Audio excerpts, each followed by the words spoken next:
السلام علیکم دوستو، ویڈیو پسند آئے تو مزید ویڈیوز کے لیے ہمارے چینل کو ضرور سبسکرائب کیجیے گا، شکریہ۔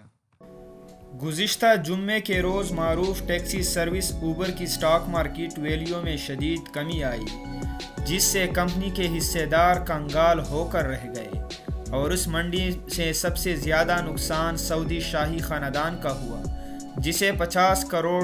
تقریباً 70 ارب 81 کروڑ روپے کا نقصان اٹھانا پڑا۔ میل آن لائن کے مطابق یہ اوبر کا سٹاک مارکیٹ میں آغاز تھا اور ابتدا میں ہی اسے اربوں ڈالر کا نقصان ہو گیا۔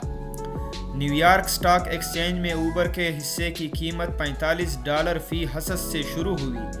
جس میں دن کے اختتام پر 7% کمی آئی اور حصص کی قیمت $41.57 فی حصص رہ گئی۔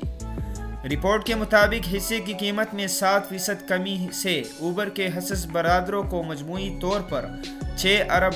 تقریباً 8 کرب 49 ارب 75 کروڑ روپے کا نقصان ہوا، جس میں سعودی ساورن ویلتھ فنڈ سب سے زیادہ نقصان اٹھانے والا شرکت دار تھا۔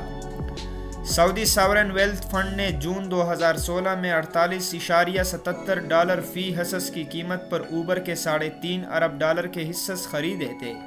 جو جمعے کے روز 7% کمی سے $3 ارب رہ گئے۔